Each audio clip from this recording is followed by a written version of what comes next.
They're gearing up for race 3, and this is how it looks. Don't forget us the results from race 2. Jones and Brock, the first row. Murphy and Longhurst, row 2. Row 3, Glenn Seaton, Wayne Gardner. Row 4, Stephen Richards and Larry Perkins. Row 5 is John Faulkner and Stephen White. Row 6, Terry Finnegan and Darren Hossack. We go back to row 7, Chris Smurden, John Briggs, Melinda Price and Mark Larkham. They share row 8. Row 9, Danny Osborne and John Cotter. Row 10, Neil Schrenbury and Wayne Russell. And row 11, Richard Mork, Gary Wilmington from Sydney. Row 12, Mike Conway and Claude Georgie from Western Australia. Row 13, Trevor Ashby and Dick Johnson. Row 14, John Bow and Russell Ingall will not start in this one due to the damage sustained to his car. Row 15, Paul Romano and John Trimble. Getting ready, the last race of the 1997 Shell Australian Touring Car Championship. Can Jonesy make it 2 from 2? Green, away we go, and Alan Jones does get away to a good start ahead of Greg Murphy, ahead of Peter Brock, and Murphy came up very strong. Fantastic start from Alan Jones, but even better from Peter Brock. Down the inside. He really wants to win this one. Sneaks through on the inside. So Peter Brock is back in third, fourth position. Greg Murphy made a fantastic start to muscle inside Alan Jones. So it'll be Murphy leading down under the bridge and into Coca-Cola for the first time.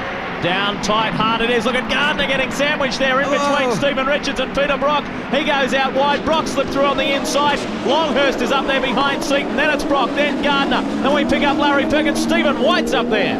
Look at Dick Johnson trying to come through the field after earlier problems. He's got his work cut out for him as they thunder over the Dunlop Bridge.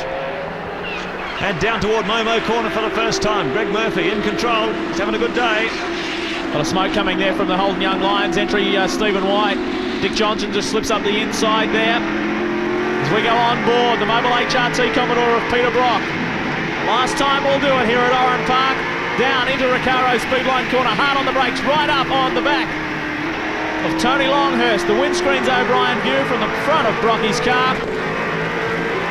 So the order as they come across the start-finish lines. Murphy with Jones, Seaton in third position, Longhurst, Brock, Gardner, Richards, Faulkner, Perkins and Markham. That's your top 10. You're riding with Peter Brock in fifth position.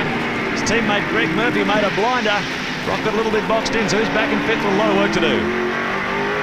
Now remember, if you've just joined us, we'll bring you up to date. Glenn Seaton has already wrapped up the 1997 Shell Australian Touring Car Championship. He has a 30-point lead on John Bow. Now, if John Bow was able to win this race, which he isn't because he hasn't shown up. We've just got word through. I was about to say if he won this race, Seaton would win on a count back anyway, but we just got confirmation then that there is no Bow out on the circuit, so we're not quite sure what happened. It'd be interesting to see in this. I think you'll find that Seaton's going to have a real ding-dong, a real go in this if he can, because he's got nothing to lose now. You know, in the previous 2 races, he had the championship basically to throw away, and it could be so easy to do. So, you know, we're only 2 laps in of 18, and I think you'll find that Seaton's going to be up there. I spoke to the Shell team just before this race started. They've been dogged by that intermittent misfire in the car 18. John Bow's been driving. It became a real problem, and they couldn't find the source of the problem, so they just put John out. It's been wretched luck for the Shell team at a critical day in the championship. Laser speed, it was climbing as we went down the straight. That's the speed coming into the corner as Brock moves right up onto Longhurst. Gardner's staying in touch, so too is Stephen Richards. Faulkner, the top privateer. Darren Hossack is up into 9th and Mark Larkham in the top 10. Brock's really on a charge here. Last race at Oran Park, last Shell Championship round, and he's really attacking the back of Tony Longhurst Falcon. You can see him looking for a run down the inside. That time into Shell Corner. Follows him up through Champion Curve onto the bridge once again. Peter Brock in 5th position and really pumped for a big result. It's working well. Have looked back a little further back there. In 7th position, the Valvoline Cummins Commodore is Stephen Richards. He's looming in the background, looking to get his best result of the day. So the order now, Murphy with Jones right behind him, just half a second behind. Then it's a little gap back, 1.1 seconds to Seaton. Longhurst is this big battle. Brock, Gardner, Richards, Faulkner and Hossack. On Gardner, his new sponsor, Donut King, plastered all over the bonnet. He's pretty happy about that. We have a look at the windscreens. O'Brien profile, of course, the 1987 World 500cc champ, 118 500 Grand Prix, 3rd in Bathurst in 93 and 95. Be looking to improve on that this time. A little bit of smoke coming there, locked it up a little bit. Richards moves right up behind, and we see Brock has got through on Longhurst. Yep, so watching Gardner there. Brock, he really was attacking the back of Longhurst. There's no way he was going to put up with sitting behind him. So he muscled his way through. Brock up to 4th position now, gets in front of this train and sets out after Glenn Seaton. He's got a lot of work to do too, 3.9 seconds the gap. Let's see if Brock can make any dent on that as this race progresses. Don't forget, all results from this round at Oran Park and all Australian race meetings are available on the internet. You can get onto that, you can lock into it, racetime.oz.nf. racetime.oz.nf for all of your results from here at Oran Park and all Australian race meetings. Alan Jones, look at Glenn Seaton, he's really closing up the gap here. We've got Jones right in the middle. Greg Murphy leading the race, Alan Jones in 2nd, Glenn Seaton looking for a way past Jones in 3rd. As Barry said before, he's got nothing to lose now, he's got the championship in the bag and can really charge in this final race. Top 3 are starting to close up just nicely. Greg Murphy, the Mobile HRT Commodore, Jones, the Pertec Falcon, then we ride with the Ford Credit Falcon of Glenn Seaton. XR Falcon, onboard camera takes you with Glenn Seaton, looking right over his left shoulder. And look at him working on that wheel. They come firing out of Champion Curve up over Dunlop Bridge. That really is a good shot, isn't it? It really does explain, just show you what hard work it is. I was thinking it's great for Jonesy to have won that race, you know, because Pertec now are the people that are putting the money into the car, and it's good, you know, to when a sponsor comes into something and they get a sort of a healthy sort of vision return on their investment. That's the way it should work. It's just so great to see Jonesy's car so consistent too. Like, it's a real race-winning car. It's handling well, it's using its tyres well. And there's nothing worse than seeing Jonesy when he's miserable. I agree with that. As we were discussing earlier, he was running so consistently at the start of the year. There's the laser speed coming into bottom 2 turns into Coke Corner. Jones firmly in 2nd spot, looking to improve to go 1 better, so too is Seaton. This could prove to be a good battle. We're only a 3rd race distance, plenty of time left to run in this one. The 3rd and final race of the day, the last race in the Shell Australian Touring Car Championship this year. Right, who's your money on then? Seaton, mine's on. Okay, Seaton on the charge. Mark, you'll go. You're lightweight. You're not going to nail me down on that one, boys. 6 to 10. Dick Johnson continues his charge from the back. He's up to 10th position, 12 seconds behind our race leader. Then there's 11th through to 15. Larkin back there at 11. Danny Osborne in the colour scan Falcon. There's one in trouble there. One of the privateers. It might be Wayne Russell. John Cotter or Wayne Russell. Yeah. As I was saying, who's your money on? Well, come on, Mark. You got to go. You got to have a go. Well, Alan Jones can find a way past Greg Murphy. He's looking pretty good. He certainly had the speed in that 2nd race. And Glenn Seaton, you can see how hard he's working. He's so pumped up to get a result in this final race, but he just has not been able to close the gap to Alan Jones and Greg Murphy. Well, I'll go for Greg, because knowing Murph, he will be so dirty on himself for that previous race, for what happened, whatever happened, and he'll want to hang on to this one. Alan Jones, you can see how hard he's working that Falcon as they head under Dunlop Bridge and break hard for Coca-Cola. Out of Coca-Cola into Shell Corner. Alan Jones looking for a way past the Mobile Commodore. Tremendous battle. Sorry, Mark. You've got to hand it to the Bridgestones, haven't you? They are absolutely the business. Well, they have been the dominant tyre all this weekend. In the first untimed session, they're very quick. Followed that form through in qualifying. I think the top 5 cars on the grid were the top 6 cars with Bridgestone. And the forms continue throughout the race. They really are a good tyre on this Oran Park circuit. Have a look at Alan Jones and how hard he's pushing Greg Murphy. You see Greg locking up the wheels here and there and riding the curves very hard.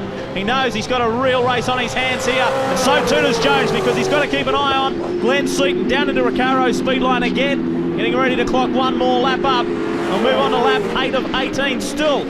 Many laps left to run. And they're all swapping fastest laps. Each different lap, one of the 3 put up a quicker lap. Further back in the pack, Stephen Richards has managed to get past Wayne Gardner. He is up into 6th position. Faulkner is still your top privateer. He's in 8th. In fact, Stephen Richards has gone 1 better. He's up into 5th. He's ahead of Longhurst now.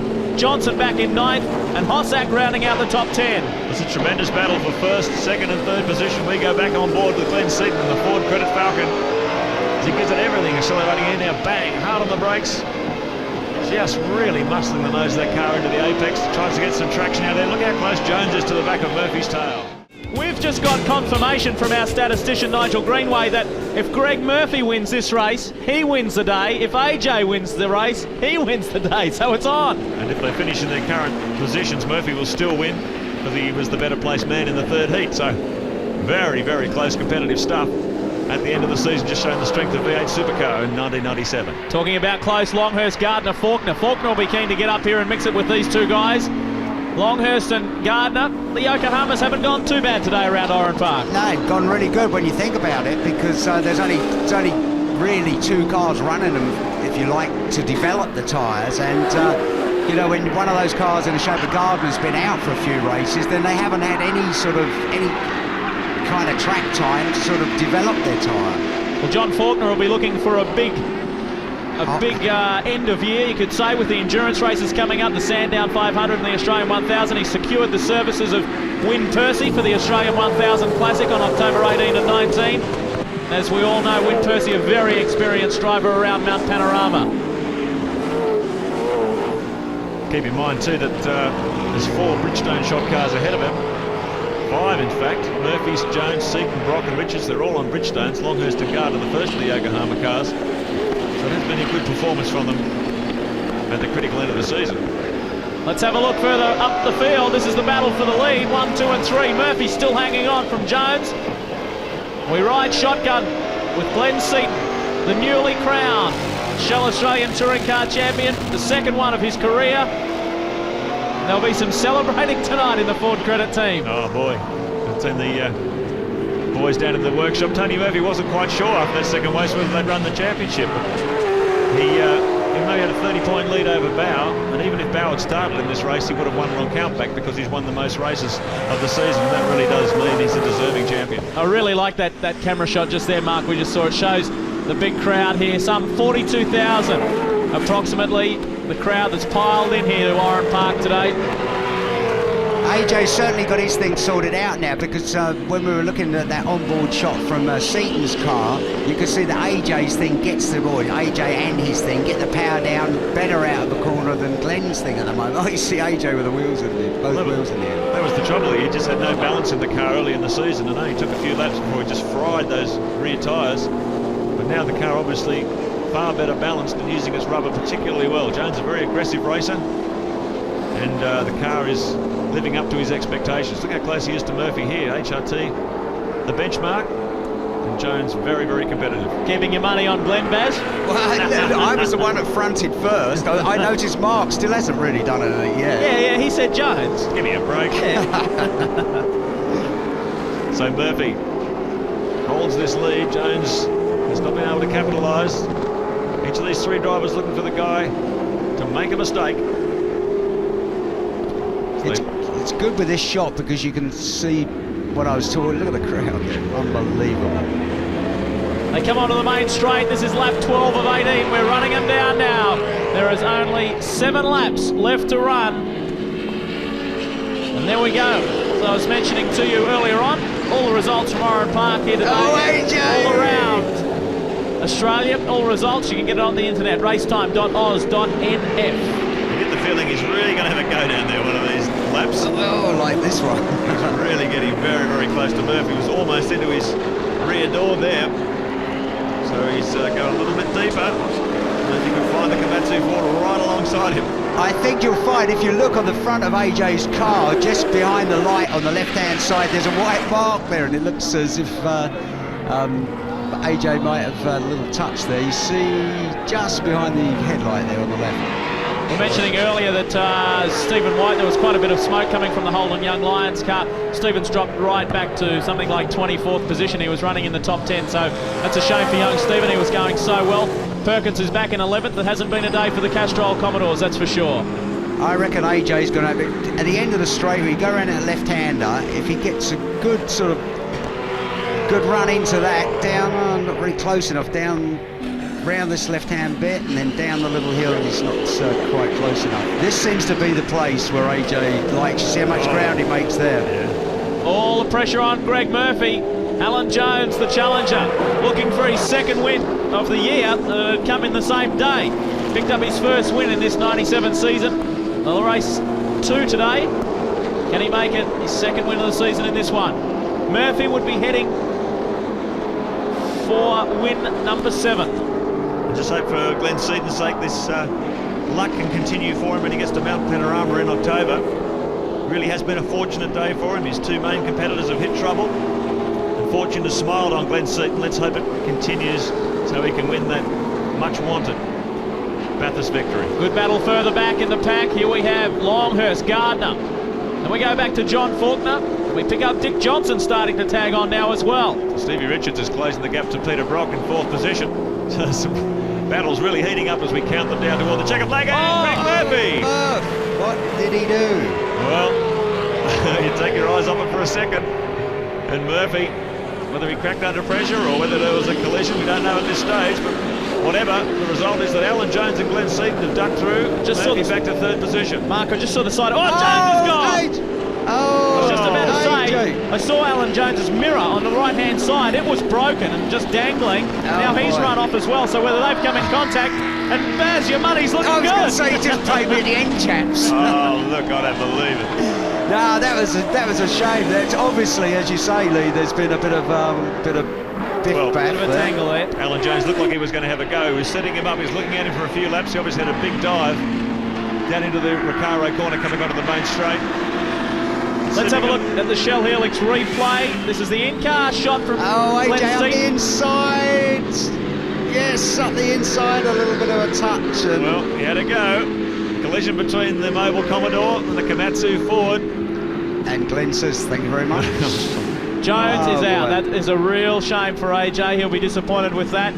Just about to say, though, it will be a fitting end to this season if Glenn Seaton can remain where he is. It would be his 10th race win of the year, and going out in this 3rd and final race of the day, in the last race of the year, as champion. What we were saying about good fortune shining on him. Yeah. Certainly worked out. Exactly. Yeah, but what goes around comes around. You think of some of the bad luck he's had this year. It's Well, exactly, and he's always said his major goal in his racing career, he's still got a lot of years left in him, and he wants to get one Bathurst victory under his belt. Let's hope 1997 could be it. So, And the way the points stand at the moment, Peter Brock leads the day. Can you believe that? Oh, wouldn't that be absolutely supreme for Brocky to win the day? That would be great.